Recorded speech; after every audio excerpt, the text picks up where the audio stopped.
29 and I find myself wondering what did happen to the last 10. I ran away with my life, fast forward, never turn back again. It's kind of funny that the more we pass time, the more we need to set the rewind. And 19 was the year I had to leave you, but now I'm seeing all the signs. Is this really happening? I can't believe it's true. I'm just as surprised as you. Buona prima. Ciao ragazzi, benvenuti al Salotto del Carpista. Oggi siamo con Celia Bates e Carpman in arte, ma mi chiamo Alessandro. Ciao ragazzi, posso chiedervi quando è cominciata la vostra passione? Cominci te? Ma sì, Allora. O cominciamo insieme? Partiamo assieme. Allora Alessandro? No, a parte quello. Allora, mia passione è nata da alcuni DVD nel lontano 2015, ormai sono quasi 10 anni, quindi, e l'ho visto, aggiungerei, poco tempo fa, perché ho trovato in mezzo ai giochi della PlayStation vecchi dei DVD di Kevin Nash del 2015, quindi più o meno intorno a quell'arco sono quasi 10 anni. Boia, Pensa quasi te. 10 anni. Da parte mia invece ne aggiungiamo 2 o 3 ai suoi, quindi saranno circa, penso 12 anni ormai tra una cosa e l'altra che ho cominciato a pescare, sia car fishing e praticamente, cioè prima era spinning e subito dopo car fishing. Si parla a distanza di davvero pochi mesi. Quindi spazi ancora tutt'oggi in diverse tipologie di pesca? Assolutamente sì, io nasco all'inizio come un attimo che passa un aereo qua sopra, probabilmente questo. Ciao. Buon viaggio! Fammi vedere la marca. Aspetta, questa è Dopo dell'azienda. 30 secondi di rottamento, aereo crollato alla esplosioni, morti. No, aspetta, questo qua è. Sì, questo qui è Wizz Air, quindi non va a New York. Cazzo che vado? Va a Non l'hai Catanzaro, capita. va Non a l'hai Gambare, a Catanzaro. Non l'hai capita. Non lo so, dai, rispondi alla domanda. È Wizz Air e non va a New York. Cosa c'era a New York? Le due torri gemelle. Perfetto, non ci sono più. diventate poi farina, pollo. No, dai, scusate. Ragazzi, ma come faccio io a fare un'intervista seria? No, dai, torniamo seri. Sì, allora io nasco come spinnista. Al tempo, quando ho cominciato a pescare con un mio amico, mi ha portato per la prima volta a trote lungo il fiume, e da lì poi. Sì. Non so perché mi ha portato a Trote. È tipo quando ti portano a Troia, però è la stessa cosa, si inizia così. Ti portano a Trote una volta, poi dopo non ce la fai. Come faccio? E il problema è questo, perché qui mi immagino le puttanate da dire e non ce la fa, mi portano a Trote, ma come puoi farla di? Portano a Troia, oppure mi portano a Terra della Bamba, posso capire, si inizia così. Vabbè. No, comunque nasco come spinnista lungo il fiume, e poi continuo la mia passione praticamente per il car fishing e insomma un po' anche altre discipline, ad esempio. Carmine, per favore.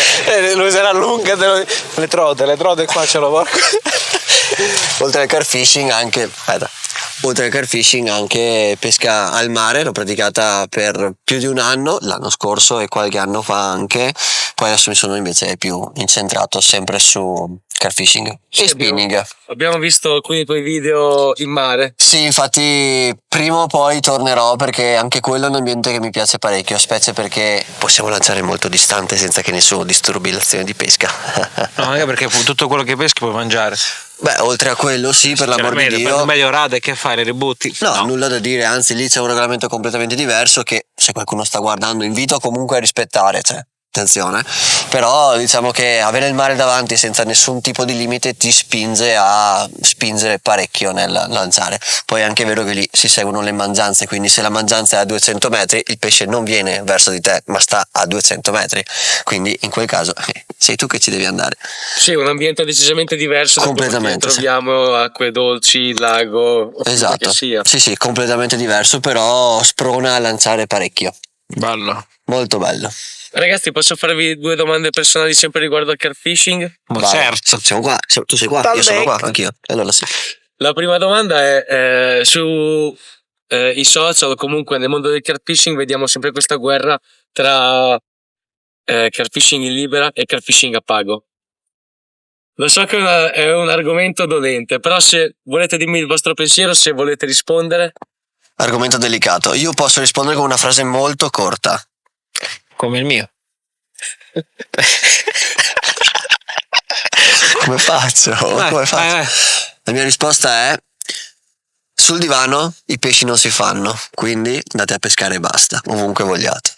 La passione è La passione. passione è passione, quindi che sia da una parte o dall'altra, a me personalmente non cambia molto, però sì, nel divano o comunque a casa, insomma, non si pesca. Da quello che si sa, con l'amo in acqua forse si pesca, fuori non si pesca. Concetto molto chiaro. Molto chiaro. Mentre io la prendo molto diversamente, perché ho pescato alcuni laghi a pago, come il laghetto alle nostre spalle, però non è un posto che mi attira, cioè non sono di quelli che mi piacciono. Allah. Dio boh, adesso mi parte l'islamico. E non sono di quelli che immaginano una sessione in alcuni determinati posti considerati a pago, perché non sono il mio genere di lago, quindi sono totalmente libera, anche se ho pescato in alcuni laghi a pago, ma per me il pesce è libero, punto. Perché per me impegnarmi fino alla fine con una canna, con 2, con 3 per prendere una carpa è il massimo. Quindi a differenza di bombetto, che cazzo che sì, concentrarsi su quel pesce, perché può uscire il pesce della vita che comunque lo rifarai o mai o fra qualcun altro fra 5-6 anni, chi lo sa. E allora, Carmine, attaccandomi alla tua risposta, mi viene da chiedervi: quando state organizzando una sessione di pesca, pensate principalmente al target fish o pensate magari a quello che può essere la pescata e tutte le sfaccettature? Allora, io quando vado a pescare non immagino al pesce che prendere, ma immagino a dare il meglio di me e mettere il mio terminale nel miglior spot che secondo me mi può regalare un ipotetico gran pesce, ecco. Io sono più o meno sulla stessa filosofia. All'inizio, quando ho cominciato a pescare, insomma, pensavo al target fish, come viene comunemente chiamato, ma col tempo ho imparato che anche un pescetto magari piccolo, però preso in un posto in cui non ci arriva nessuno a pescare, per dire, può essere comunque un gran risultato per la sessione, che potrebbe essere magari una sessione lunga di più giorni ed è un solo pesce, e secondo me quel pesce vale poi comunque la sessione intera. Quindi non sono troppo sul target fish, però penso insomma al generale, quindi se riesco a portare a guadino almeno un pesce sono già contenti. Ok. Ragazzi, un'altra domanda, non direi scomoda come quella di prima, però sempre No, mi piacciono quelle scomode, quindi anche quelle più che non si possono dire. Vai, io sono pronto a tutto, vai. Allora dopo ci arriviamo. La domanda che segue è la tecnologia fa passi da gigante, come in tutti gli ambienti, in tutte le sport, in tutto, anche nel catfishing. Parlando semplicemente da quello che può essere un barchino o anche ai 1000 terminali che escono ogni anno, le 1000 tipologie di terminale. Voi avete qualcosa da dirmi sia riguardo al terminale che alla tecnologia, anche come possibili droni ogni tanto si vedono sui laghi?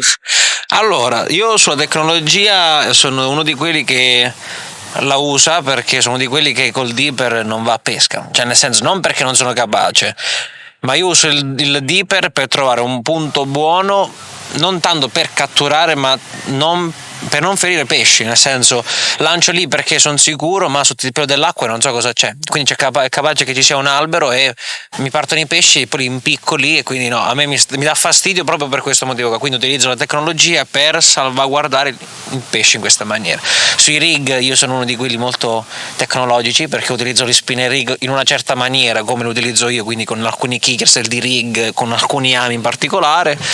I droni li utilizzo per vedere dove sta il pesce, ma non per intercettarne il passaggio o meno, ma principalmente per portare contenuti diversi su YouTube. Quindi non sono di quelli che c'è pesce là, lancio lì, non lo uso per quel motivo là, in questo caso qua.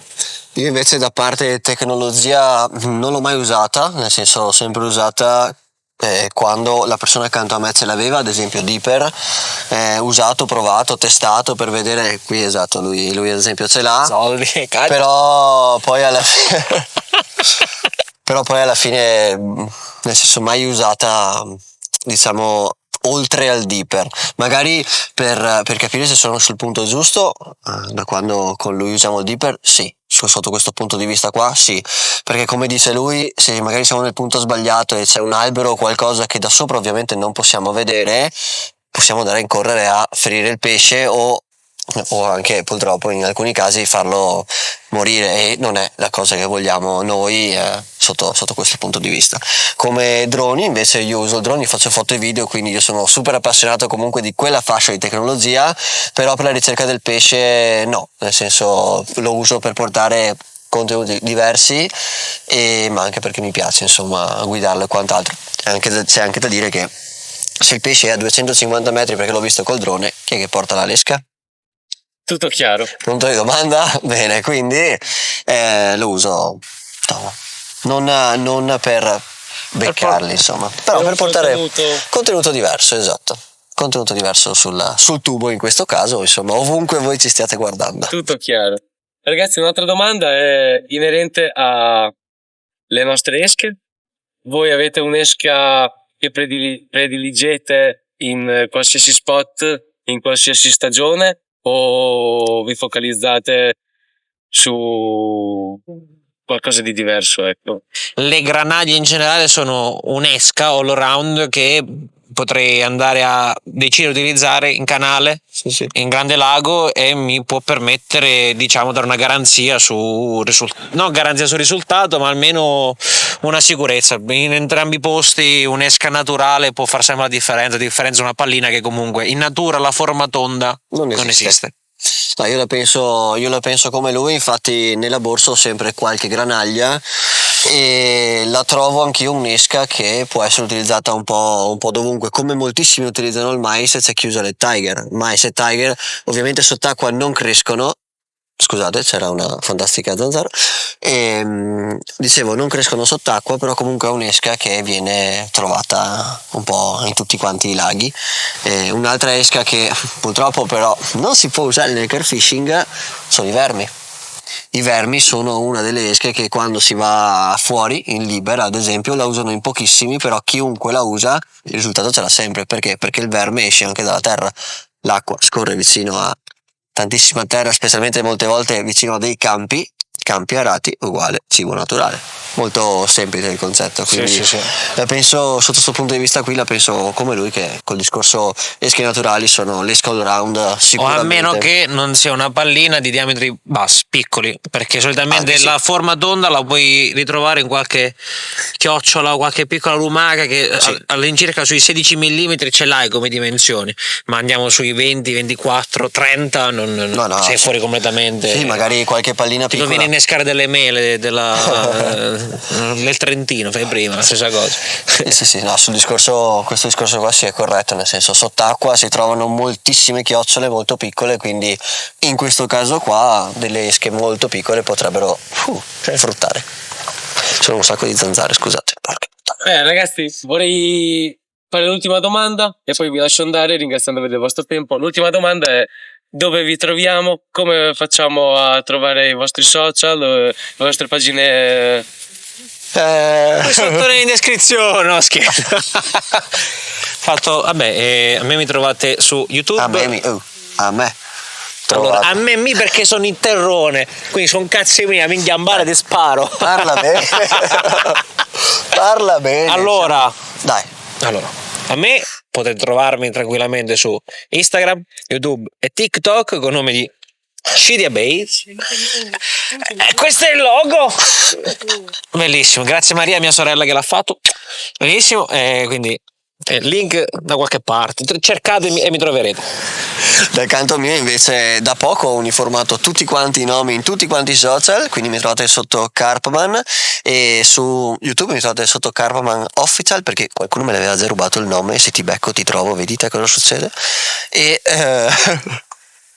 niente, Instagram, Facebook, TikTok e YouTube sotto il nome Carpman ci siamo. Ok, qui aspetta Luca, non parlare, volevo ringraziare il team FS perché come sempre sul pezzo, contenuti originali, seguiteli, Ci siamo. se no vi veniamo a prendere a caso. Ringraziamo Occhio, per due. Ti vedo a te Cinno che non hai messo mi piace al video, mettilo Aspetta, vieni qua. di corsa. L'hai visto quello? Cinno. Lo vedi? Lui non ha messo mi piace, lo vedi? Cinno, Metti mi venga a piace, prendere a l'ho casa, visto. Occhio. L'ho visto. Ringrazio anche il team FS ovviamente per l'ospitalità e ovviamente anche per il contenuto e ovviamente per l'organizzazione come al solito. Siamo sul pezzo. Ci vediamo sui social. Assolutamente sì. 26 Ciao, 27 ragazzi. ottobre. Se non venite gli occhi. vi vedo. Ti gonfio. Vi vedo. Bellissimo fare l'idiota.